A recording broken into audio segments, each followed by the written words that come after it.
Heart run right to the end. People come on, you don't need to be scared. 'Cause you're gonna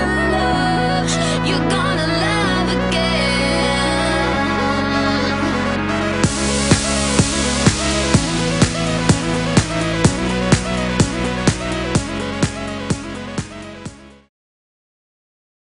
Assalamu alaikum, you're watching the Haider Rifaat Show Season 9 Specials. I'm your host Haider Rifaat, and today I'm absolutely honored to be here with Jamal Shah. He is a veteran Pakistani actor. He is also a director and has served as the Federal Minister of National Heritage and Culture. He has also been part of Pakistan National Council of the Arts, and he also leads the Hunerkada College of Visual and Performing Arts as well. There's so many things that he has been doing and he continues to do for Pakistan. And sir, it's an absolute honor for me to be here with you today. Sir, you have served in the industry overall, the entertainment industry, for 48 years. So yeah, it's pretty remarkable. So sir, what made you so passionate about arts in the first place? Well, I consider art for life, no matter what your state of mind or your position is. I believe that art is always for life because it has this beautiful ability to engage you not only with yourself but with your surroundings intimately in a relationship which is on the one hand critical and on the other hand is creative. So it forms a triangle. And when you embark upon a journey of self-discovery, carrying this triangle with you, you without fail are able to, get intimately engaged about your situation, whether it's your country, city, the region or whatever. Yeah. In my case, I'm from Balochistan, and when I started the journey, I became aware of the fact that Balochistan has a site called Mehergarh, which is about 9,500 years old, which made me feel ancient. And of course, the intimate engagement then blesses you with awareness when you become aware, and you get to know things around yourself and yourself better. Then you become braver, generous, and stop being stingy. Yeah. And you're able to look into the eyes of the devil and tell the devil that you're a devil. So that's when I found out that art is not just entertainment. Yeah. It goes beyond that, and it's a means of communication that carries you places. So that's the reason why I'm passionate about it. Yeah, definitely. And you have been, like I was mentioning, you have been in the industry for so many decades. How would you compare and contrast the progress of our entertainment industry and overall also the industry in terms of the content that we are creating, comparing that to a few decades ago when there was more quality storytelling? Nowadays, art has become very commercialized for the purpose of gaining revenue. So how would you compare and contrast the kind of content that is being produced now compared? We live in interesting times. Yeah. Ever since I've become self-aware, I've known the fact that we are actually living this Chinese curse. So the history of entertainment or art has been checkered because no regime in this country has ever considered art and culture a necessity. I mean, which is why we have had decades of success and then development and then deterioration. When Pakistan became to being, there was some passionate filmmakers who struggled very hard, and they made good films, quality films, and the film industry became a force. You could tell that this industry has potential. We had very, very capable painters and writers and musicians, there were times when they were flourishing. And there were times when, people like Ziaulak came into power. He tried to strangle, all ways and means of expression. So obviously, cinema particularly deteriorated, dance deteriorated, but on the other hand, literature or visual arts became more, I think, more reflective of the situation that we live in. So people were able to create good work in the worst possible times also. Technically, today, the industry is technically advanced. And, I was introduced by PTV. And PTV in those days was a quality institution, but it had restrictions. Yeah. So the intelligent writers were able to convey whatever they wanted to within the confines, but others would make the things very wooden. Now we don't have that kind of censorship. Yeah. But on the other hand, the quality somehow have been lost. We still produce good dramas, but it is hardly, these dramas are hardly noticed because we have another soap opera going on, which is political. And in the political soap opera, the channels have hired very, very aggressive presenters or compares or anchors, and they are very skilled in making people fight with each other and exude aggression. Yeah. So that's what is happening. Yeah. But art can persevere in all sorts of conditions. I don't think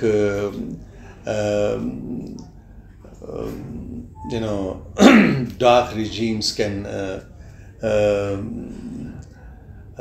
discourage the artist from producing or reflecting upon society or life. Yeah, it's interesting because you mentioned this, because I think back then we had quality content, but our production value, our technology was not there.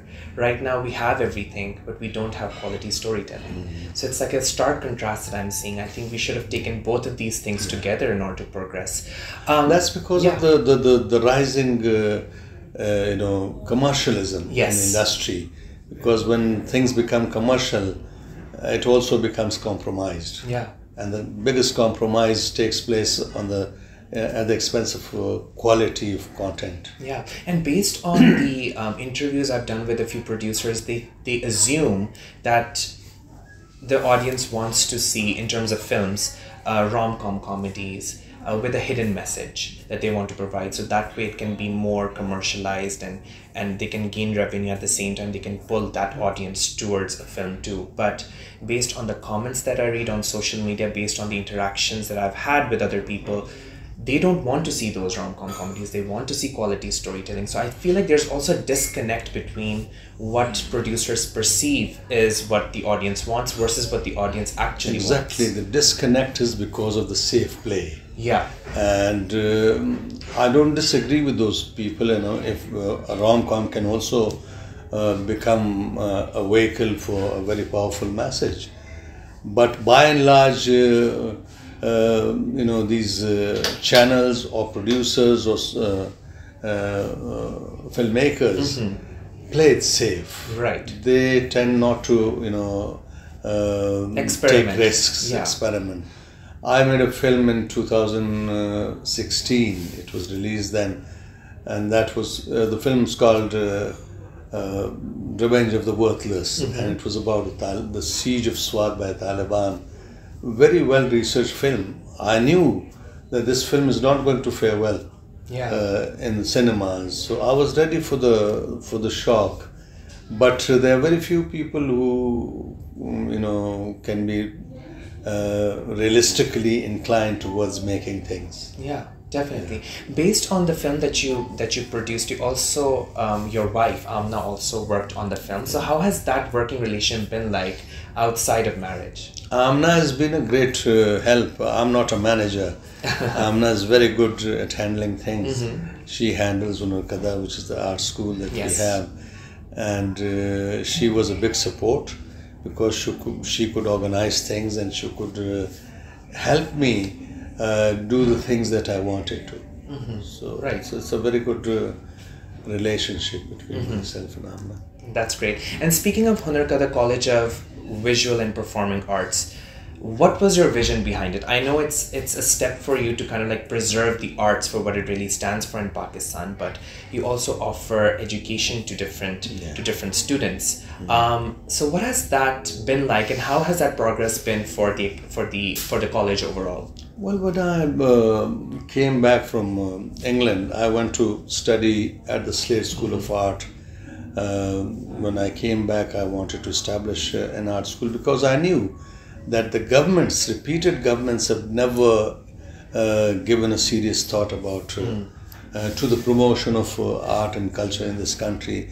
Therefore, I thought that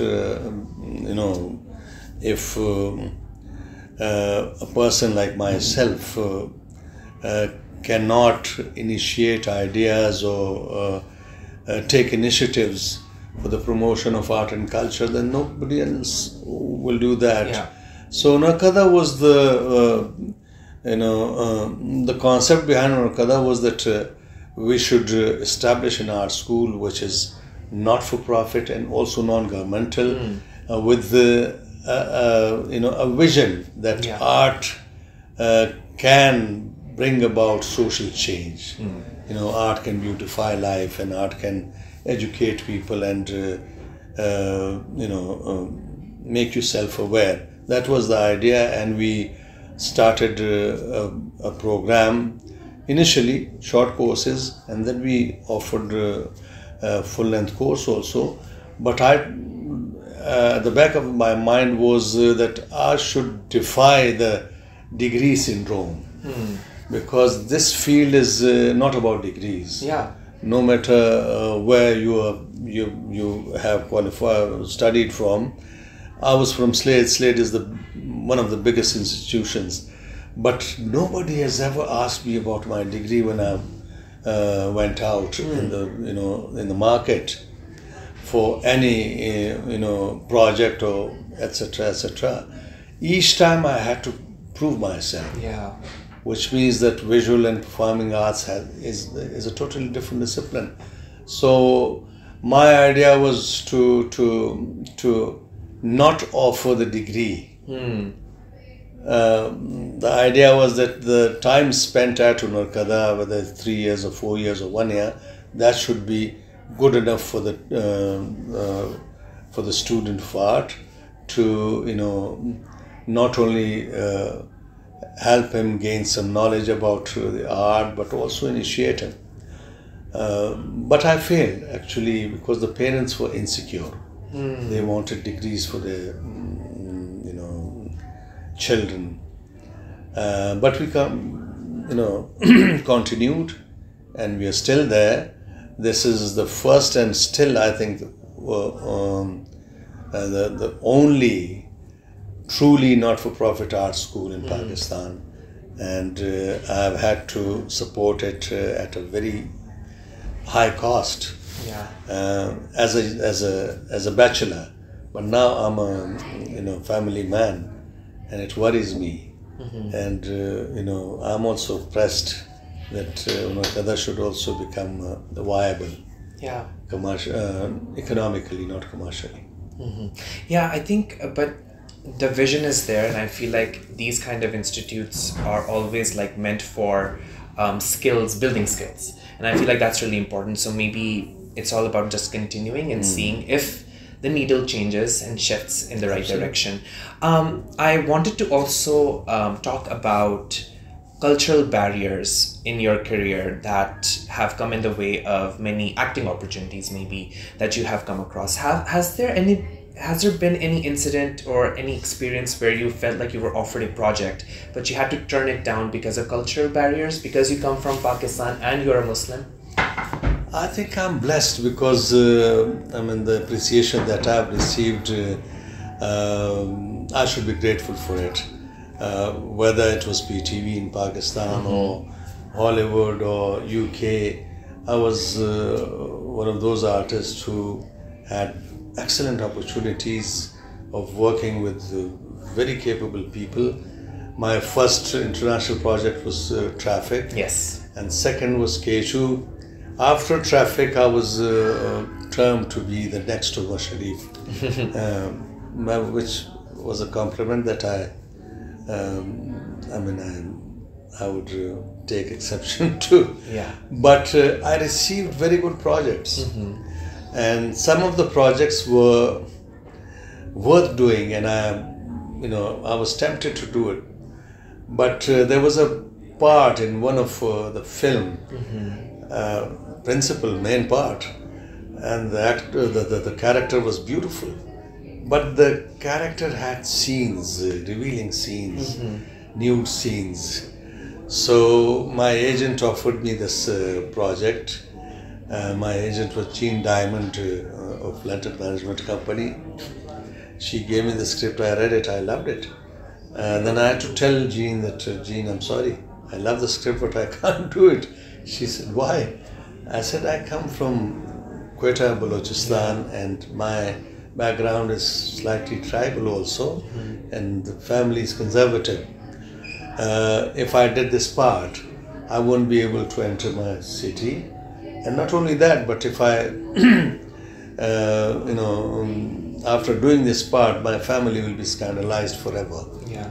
So I have to say no. She said, you must be mad, Mr. Shah. Any Indian actors would do anything for this part. I said, this is an unfortunate situation. There were some other parts where I was offered very good part of terrorists, Muslim terrorists. I refused doing that because I didn't want to become, a stereotype. Yeah. Stereotype, and because the Hollywood or UK tend to oversimplify your characters. They do. Even our culture. Yeah. Even our culture. Absolutely. And it's we have so much more to offer than just being labeled as the stereotype. Absolutely. So I'm glad that you were able to, hold your horses when it comes to doing these projects. No, I'm fortunate that I could say no to these projects. Yeah. Exactly. Sir, very lastly, I also wanted to ask you, because you're considered a veteran actor in Pakistan and you're known all over the world, and especially in the Muslim community. What message would you like to give to youngsters who are trying to enter the field of entertainment business, considering these cultural barriers that they may experience too? Because in the name of arts, people tend to do everything. But when it comes to us being Muslims, we have to show sometimes some reserve, some limitations, some restrictions based on our values, our family values. So the people who are entering this field, especially the young lot and people who are new to this business, what would you like to say to them? Well, I would request them to, empower themselves, get as much knowledge as possible for them to get. When they became aware of everything, then they can decide, they can take informed decisions about their career and future and for the country. But it is very important for an artist, whether the artist is an actor or singer or painter, sculptor, whatever, to be aware of one's own conditions. Yeah. The artist should also be politically informed, religiously, informed, and someone who, can actually take informed decisions for the country, for himself, for herself, and for the trade also. I would also urge them not to say no to critical content, but of course, remaining within the limitations. I mean, I told you about my limitations, which were cultural, not religious at all. I mean, people can have religious limitations also, and cultural. But the ideal would be to be able to go beyond these things. Yeah, definitely. Thank you so much, sir. It was a pleasure having you on the show, and I really enjoyed this conversation. That is all for now. Stay tuned for more on my official YouTube channel and Facebook page. Until then, take care. Bye-bye.